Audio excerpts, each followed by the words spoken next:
Hello everyone, welcome to my channel. तो आज हम करने वाले हैं अपने रीडिंग कॉम्प्रिहेंशन का सेट नंबर 77। तो स्टार्ट कर लेते हैं आज के इस पैसेज को। तो देख लेते हैं इसमें एक बार। A knowledge of grammar is essential for good speaking and writing by which one's mind is जज। अब देखो, हमें ना गुड स्पीकिंग के लिए और राइटिंग के लिए ना गुड स्पीकिंग और राइटिंग के लिए हमें ग्रामर की नॉलेज होना बहुत ज़रूरी है। चाहे हम कोई सी भी भाषा बोले, ठीक है, बट हमें ग्रामर की नॉलेज होना बहुत ज़्यादा ज़रूरी है। और ग्रामर आने से क्या होगा कि हम किसी भी इंसान का माइंड वो हम जज कर पाएंगे, ठीक है। Studying grammar means hard work. It must be learned as a whole with no part omitted, and it demands much thought and patience. अब देखो, ग्रामर को पढ़ना ये क्या होता है? ग्रामर को पढ़ने का मतलब है बहुत ज़्यादा हार्ड वर्क करना, यानी कि बहुत ज़्यादा कड़ी मेहनत करना। और जब भी हम ग्रामर पढ़ें तो हमें इसको पूरी तरह से होल मतलब पूरी तरह से याद कर लेना चाहिए, ठीक है। और हमें कोई भी पार्ट ओमिट नहीं करना चाहिए, यानी कि हमें कोई भी पार्ट छोड़ना नहीं चाहिए और हमें किसी भी पार्ट में गलती नहीं रखनी चाहिए। हमें जब भी हम ग्रामर पढ़ते हैं ना तो हमें उसको पूरा एक बार में पढ़ लेना चाहिए। It demands much thought and patience. और जब भी हम ग्रामर पढ़ते हैं ना तो ये ना डिमांड करता है बहुत ज़्यादा थॉट और पेशेंस को, यानी कि ग्रामर पढ़ने के लिए हमें बहुत ज़्यादा थॉट और बहुत ज़्यादा पेशेंस की ज़रूरत होती है। आपने देखा होगा ना, टीचर्स भी बोलते हैं पहले इंग्लिश में ग्रामर ख़त्म करो, है ना। तो वही बात है कि ग्रामर पढ़ने के लिए हमें बहुत ज़्यादा थॉट और पेशेंस चाहिए होता है। But once acquired, it can be it can give a lifetime's pleasure and profit. But एक बार अगर आप ग्रामर अच्छे से पढ़ लेते हैं ना, इसको पूरी तरह से समझ जाते हैं, तो आपको ना लाइफ टाइम तक ना प्लेजर और प्रॉफिट मिल सकता है, ठीक है। यानी कि एक बार आपको बस अच्छे से पढ़ना है, उसके बाद बार बार नहीं पढ़ना है। Its study requires no physical hardship, no special room और एक्सपेंसेस। और देखो, ग्रामर पढ़ने के लिए किसी भी फिजिकल हार्डशिप की कोई ज़रूरत नहीं है, कोई स्पेशल रूम नहीं चाहिए, कोई स्पेशल ऐसा कोई खर्चा नहीं है ग्रामर पढ़ने का। If people spend only their leisure time studying grammar they could master it in 1 year. The author learn it in less than a year.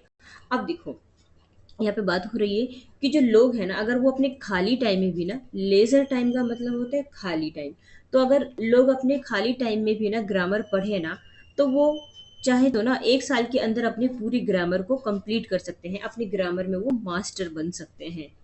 और जो ऑथर है ना जिसने कि इसको लिखा है, तो जो ऑथर है उसने भी ना इसको ना 1 साल से भी कम कम टाइम में पूरा पढ़ लिया है, किसे? ग्रामर को।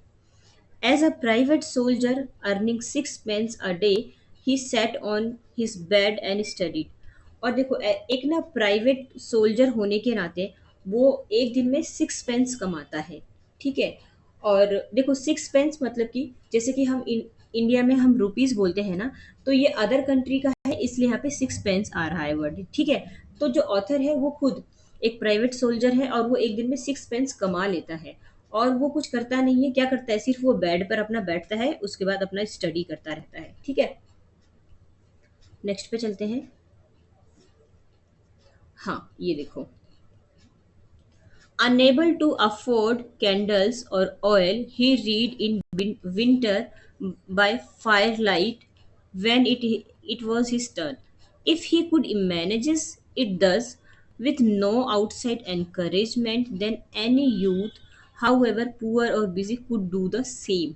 अब देखो, जो ऑथर है ना वो यहाँ पे ना अपने स्ट्रगल की बात कर रहा है।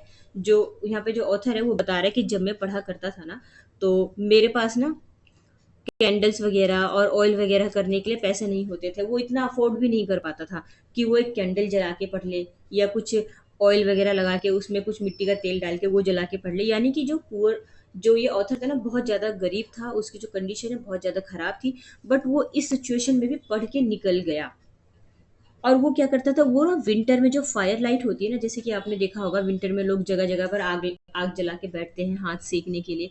तो ये वहां पर पढ़ा था और वो वहां पे पढ़ के देखो आज कितना आगे बढ़ गया है। और हाँ, if he could manage it दस, अगर वो मैनेज कर सकता है और अगर उसको किसी भी आउटसाइड एनकरेजमेंट की कोई ज़रूरत नहीं है, क्योंकि उसके पास उसके जो सिचुएशन है वही उसके लिए सबसे बड़ा एनकरेजमेंट है, प्रोत्साहन है, उसको किसी आउटसाइड एनकरेजमेंट की ज़रूरत नहीं है। अगर वो कर सकता था, देन एनी यूथ, यानी कि फिर कोई भी कर सकता है। कोई भी इंसान हो, चाहे वो पुअर हो, चाहे वो बहुत ज़्यादा बिजी हो, हर इंसान अपनी सफलता को पा सकता है। आप सोचो ना कि वो इंसान आग की लाइट में पढ़ के इतना आगे चला गया, तो हमारा जो पुअर होना, हमारा बिजी होना, या हम किसी भी काम को कर रहे हैं, हम अपना टाइम नहीं निकाल पा रहे, हम हर काम को कर सकते हैं जब ये इंसान कर सकता है जिसके पास बिल्कुल भी सोर्स नहीं था, है ना। तो देखो पैसेज तो छोटा सा था, खत्म हो गया है। थोड़ा सा इमेज देख सकते हैं और ग्रामर की इंपॉर्टेंस को जान सकते हैं कि ग्रामर कितना ज़्यादा ज़रूरी है आपके स्पीकिंग, राइटिंग, और साथ में अगर आप किसी एग्जाम की प्रिपरेशन कर रहे हैं तो उसके लिए भी, और आपके अंडरस्टैंडिंग के लिए भी, है ना। तो ग्रामर तो सबको ही पढ़ना चाहिए, और ग्रामर पढ़ना, ग्रामर आना, ये एक तरह से आपका बेस बनाता है। ठीक है, देखो ये तो खत्म है, आ जाते हैं क्वेश्चन आंसर की साइड। देखो फर्स्ट क्वेश्चन है हमारा, why should we learn grammar, हमें ग्रामर क्यों लर्न करना चाहिए। और याद रखेंगे पैसेज के अकॉर्डिंग आंसर बताएंगे। To develop speaking skills, speaking skills, speaking skills को डेवलप करने के लिए, राइटिंग स्किल्स को डेवलप करने के लिए। तो देखो आंसर में तो हमारे दोनों था, हमारे पैसेज में स्पीकिंग और राइटिंग दोनों था, तो ये तो हम आंसर नहीं लगाएंगे एक एक करके। To have master over language, किसी भी लैंग्वेज में मास्टर बनने के लिए। टू एक्वायर गुड स्पीकिंग और राइटिंग स्किल्स, एक गुड स्पीकिंग और गुड राइटिंग स्किल्स के लिए। तो हाँ जी, हमारा जो करेक्ट आंसर होगा ना, ये हो जाएगा option number D, to acquire good speaking and writing skills, क्योंकि हमारा पैसेज के पहले या दूसरे लाइन में ही दिया गया है कि हमें अच्छी स्पीकिंग और राइटिंग स्किल्स होनी चाहिए, इसके लिए बहुत ज़रूरी है कि हमें ग्रामर की नॉलेज हो। नेक्स्ट पे चलते हैं। नेक्स्ट है हमारा, हाउ डज द वर्ल्ड जज अ मैन्स माइंड, जो वर्ल्ड है वो किसी भी इंसान का जो माइंड है वो किस तरह से जज करता है। तो हमें पैसेज के अकॉर्डिंग आंसर बताना है। उसके ड्रेस से, क्या ड्रेस वर्ड आया है हमारे पैसेज में, नहीं आया। उसके मैनर से, क्या मैनर्स वर्ड आया है हमारे पैसेज में, बिल्कुल भी नहीं आया। उसके अपीयरेंस से कि कैसा दिखता है, क्या ऐसा पैसेज में बताया गया, कहीं नहीं बताया गया। हिज स्पीच एंड राइटिंग, उसके बोलने के ढंग से, उसके राइटिंग से उसके उस इंसान के माइंड का जजमेंट किया जा सकता है। ठीक है, तो ऑप्शन नंबर डी हमारा ये यहाँ पर करेक्ट हो जाएगा। देखो छोटा पैसेज है पर कितनी सारी चीजें आपको ये सिखा रहा है ना। नेक्स्ट पे चलते हैं। नेक्स्ट है हमारा, how long would it take to gain mastery over grammar, grammar को पढ़ने में कितना टाइम लगता है या कितना टाइम लगा था, हमें पैसेज के अकॉर्डिंग बताना है। तो ग्रामर को पढ़ने में कितना टाइम लगा था, 1 साल। ठीक है, 1 साल इनफ होता है ग्रामर को पढ़ने के लिए।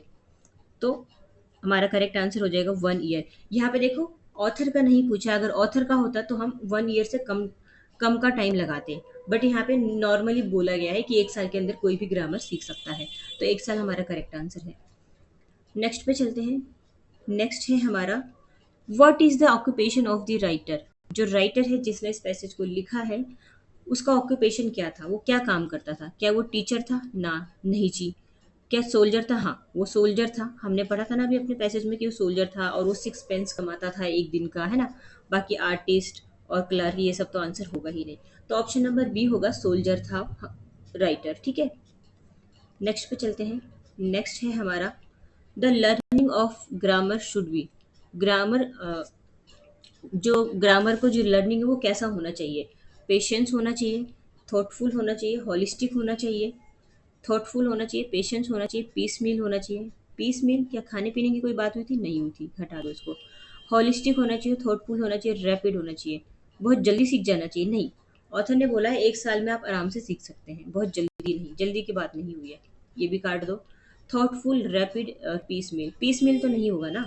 देखो करेक्ट आंसर होगा फर्स्ट ही, कि हमारे अंदर क्या होना चाहिए, पेशेंस होना चाहिए, हमें थॉटफुल होना पड़ेगा और हमें हॉलिस्टिक होना पड़ेगा।